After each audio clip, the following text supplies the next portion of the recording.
Welcome to The Scientist Speaks, a podcast produced by the Scientist Creative Services team. Our podcast is by scientists and for scientists. Once a month, we bring you the stories behind newsworthy molecular biology research. This episode is brought to you by Sartorius, a partner of life science research and the biopharmaceutical industry. They are helping biotech scientists and engineers across the entire globe to develop and manufacture medicines from the first idea to production, so more people will have better access to medicine. Viral genomes are small, but their products have large consequences for their hosts. During infection, viruses reshape the host gene expression landscape through clever mechanisms that promote viral replication and survival. Niki Spahich from the Scientist Creative Services team spoke with Britt Glaunsinger, a professor in the departments of plant microbial biology and molecular and cell biology at the University of California, Berkeley, to learn more.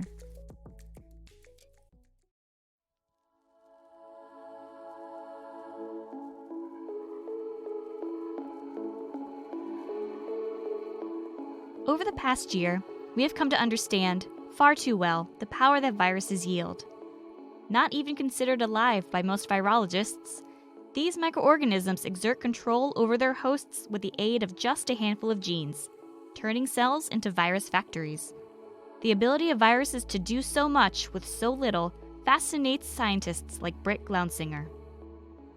Viruses are actually the reason I became a scientist. I had not picked a major by the time I was my third year as an undergraduate, and I picked up the book, The Hot Zone by Richard Preston. It's a pretty interesting story of the early Ebola virus outbreaks, the heroic efforts that scientists and medical personnel went to find the source of that virus and describe the virus. And that book just completely captivated me. I remember starting the book and thinking, these people are crazy. Who would work on this virus? Who would go out in the field and do these insane things? And by the time I got to the end of the book, I remember thinking there was nothing more fascinating than these tiny biological agents which had less than 10 genes and could wreak so much havoc in humans. And that was my first introduction into the power of viral gene regulation and what genes could do and how a few genes could completely change the inside of a cell. An average eukaryotic virus has 1 million times less genetic information than the host cell it infects. Within viral genomes, the genes are tightly packed, facilitating rapid replication. Although the genes are few, they code for proteins that are multitaskers. For example, the influenza NS1 protein inhibits the innate immune response, regulates viral RNA and protein synthesis, and disrupts host gene expression and cell signaling pathways. To further diversify their functional portfolio, viruses take advantage of host gene expression, tapping into complex networks of cell machinery. I think of gene expression often as like a complicated circuit in which there are many different inputs that all have to coordinate to give a particular gene expression output. DNA viruses in particular interface with lots of components of this circuitry. And that's because their genomes are much smaller than our genomes, so they don't have the genomic real estate to encode all of the factors they need. Instead, they're basically borrowing and stealing and repurposing those factors that already exist in the cell. We think that by studying how viruses interface with this gene expression machinery, we can learn not only what viruses need in order to take over a cell and to replicate themselves, but we can also learn a lot about the fundamental principles and players involved in gene regulation. Because viruses are not inventors, they are thieves. So if you find a pathway or a process that the virus is using, you can be almost certain that that plays some important role normally in the context of the host cell, and it's just the virus is repurposing it for itself. Glaunsinger studies viral control of host gene expression in herpes viruses, such as Kaposi sarcoma-associated herpes virus, or KSHV, the main cause of AIDS-associated cancers. Scientists estimate that herpes viruses are between 200 to 400 million years old, so they've had a tremendous amount of time to evolve. Upon infection, they form associations with their hosts that last a lifetime. Nearly everyone on the planet is infected with at least one type of herpes virus, whether they know it or not. When a herpes virus infects a cell, it releases its genome into the host's nucleus, where the viral DNA circularizes into a structure called an episome, which tethers to a host chromosome. The episome hitches a ride on the host's genetic material, replicating along with the rest of the cell it infected. The reason you can never clear a herpes virus infection is that they can establish this quiescent state called latency, where there's very few viral genes expressed, and it's a phase where the immune system can't even tell that the cell is infected because the cell is just fine otherwise. That allows the virus to stick with its host incognito for many years.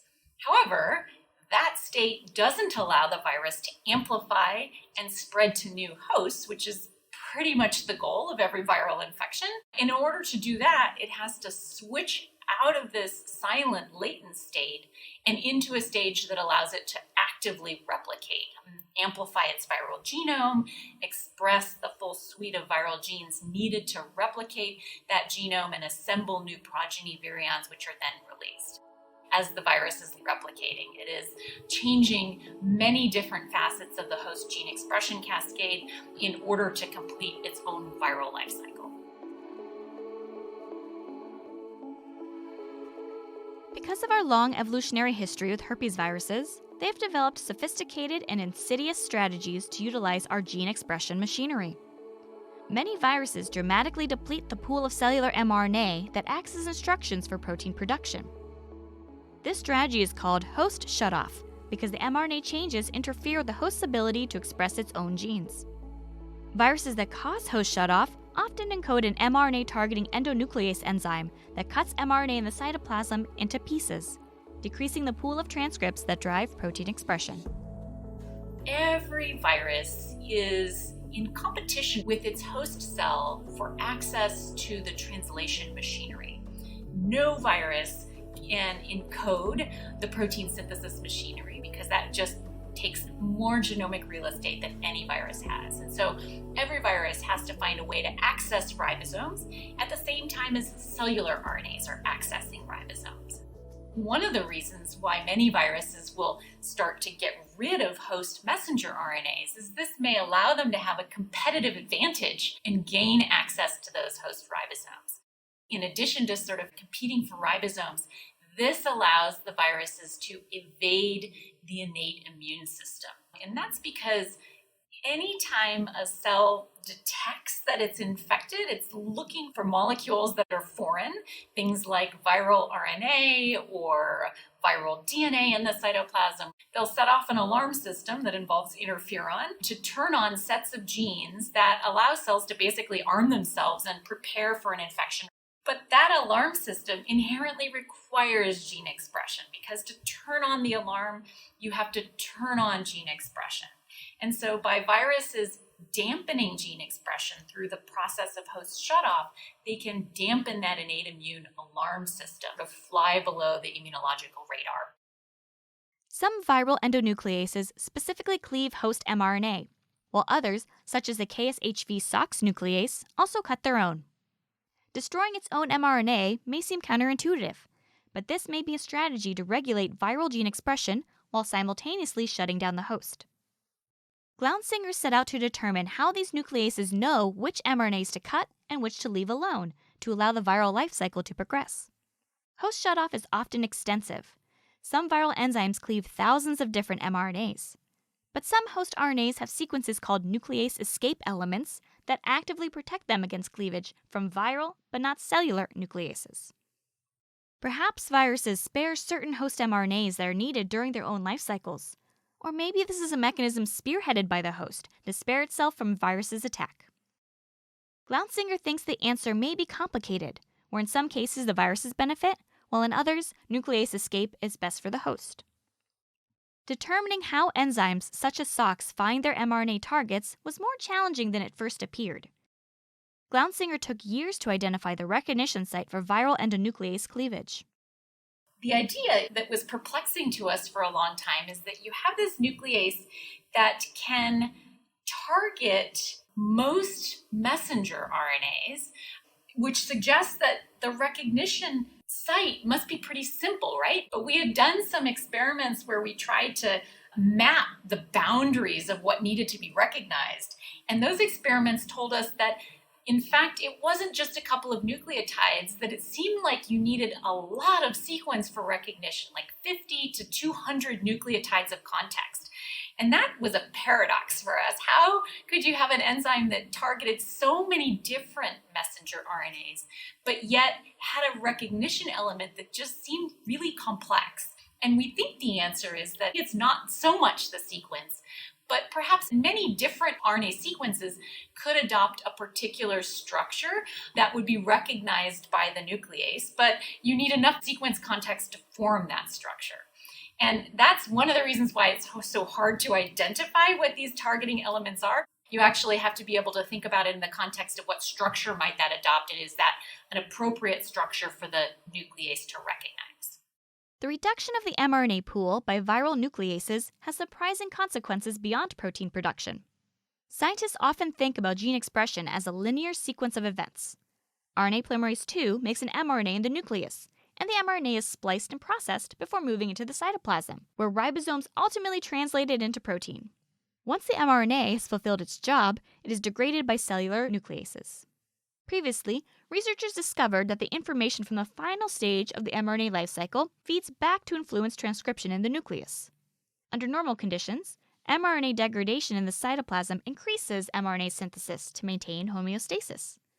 Glaunsinger wondered whether the same was true during viral infections.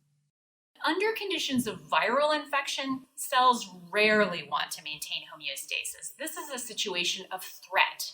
They might interpret those changing mRNA pools very differently than in an uninfected cell. And because we know that many different viruses encode these nucleases that trigger depletion of messenger RNA, we thought that that depletion of messenger RNA in the cytoplasm might yield a different outcome for RNA synthesis. What we found was that accelerated RNA degradation in the cytoplasm by these viral nucleases triggers a signaling pathway that leads to suppression of new messenger RNA synthesis in the nucleus. So this is an amplification of the shutdown. Instead of the cell trying to recover from all the mRNA depletion by saying, let's produce a whole lot more mRNA, let's kick our RNA polymerase II into high gear, instead, the cell is likely receiving a signal that says there's a signature of infection in the cytoplasm, which may be all of this RNA degradation, and we're going to respond to that by eliciting a shutdown of many core processes. We know that DNA viruses that replicate in the nucleus, like herpes viruses, need the nuclear RNA synthesis machinery. So this may be an attempt by the cell to shut that down as well. DNA viruses also produce their own mRNA in the nucleus, yet they avoid this transcriptional shutdown. RNA polymerase II still works on viral DNA to produce mRNA because the viruses replicate in specialized nuclear compartments called replication factories. Most often, the factories are not membrane-bound structures. Rather, they are local concentrations of viral nucleic acids and proteins involved in viral replication and gene expression that can exclude factors such as the cellular signals attempting to turn down transcription. Based on her research, Glaunsinger thinks that RNA-binding proteins are the cytoplasmic signal that turns down mRNA synthesis in the nucleus. RNAs are coded in a whole suite of different proteins that control their localization, translation, stability, and function. However, when RNA is degraded, the RNA-binding proteins are released. We know that these RNA-binding proteins often move around into different locations in the cell, particularly shuttling between the nucleus and the cytoplasm, because RNA itself starts in the nucleus and often ends up in the cytoplasm. We started looking at what was happening to the RNA-binding proteins under conditions of enhanced cytoplasmic RNA decay. And what we found is that many RNA-binding proteins started to shift their location out of the cytoplasm and into the nucleus. And we see these as sort of the shuttlers of information from the cytoplasm to the nucleus about the state of the RNA pool. If you have no aberrant levels of RNA decay, if everything is normal, well, most of these RNA binding proteins may be soaked up by binding RNA in the cytoplasm. But if a virus comes in, has a nuclease that starts trashing all the RNA in the cytoplasm, all these RNA binding proteins leave that RNA and then sort of go into the nucleus. And so their concentration changes. That may convey a stress signal to the nucleus that tells the cell to dampen transcription. Not only do viruses affect their hosts by manipulating mRNA levels, but they also influence other host molecules involved in gene and protein expression. RNA polymerase III makes transfer RNAs, or tRNAs, that bind and deliver amino acids to growing protein strands. In contrast to shutting down mRNA synthesis, herpes viruses turn up RNA polymerase III activity. Curiously, this change doesn't affect the abundance of mature tRNAs. Rather, it increases the pool of premature tRNAs that have yet to be processed and charged with amino acids. While the main function of tRNAs is protein production, cells can also cleave them into fragments that function as signaling molecules for a variety of cellular processes. Glaunsinger thinks that tRNA fragmentation may be important for viral control of the host. Her next step is to figure out what processes these tRNA fragments may be controlling during viral infection, and to understand their surprising link to mRNA pool degradation. We thought we were working on two completely different stories when we were studying the viral endonuclease SOX and Pol2 transcriptional repression. We thought that was totally separate from this RNA polymerase III and pre-tRNA induction phenotype.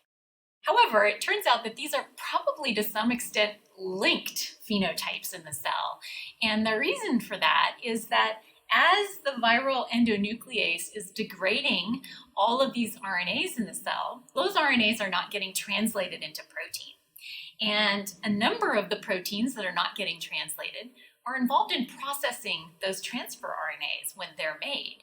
If you have not as many proteins to process the transfer RNAs, you can get a buildup of premature tRNAs. The hypothesis is that messenger RNA degradation has one downstream consequence that leads to Pol2 suppression and another downstream consequence that actually maybe stalls tRNA processing, allowing the cell to accumulate higher levels of these immature, unprocessed tRNAs.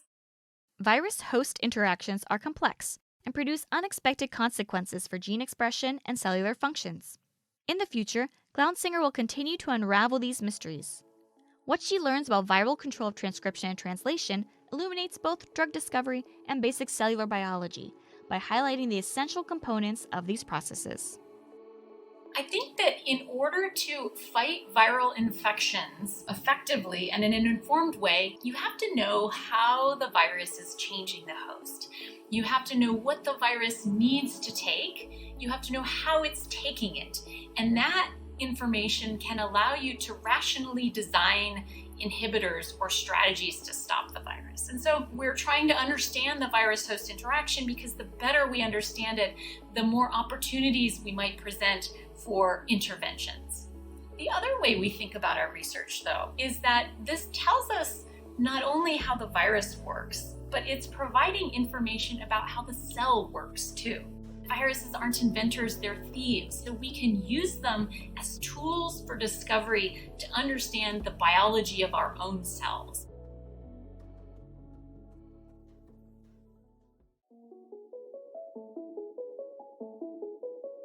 Thank you for listening to The Scientist Speaks. This episode was produced by the Creative Services team for The Scientist and narrated by Niki Spahich. And thank you to Sartorius for sponsoring this episode. Please join us next month as we learn about canine cognition and behavior through fMRI brain imaging. To keep up to date with this podcast, follow The Scientist on Facebook and Twitter and subscribe wherever you get your podcasts.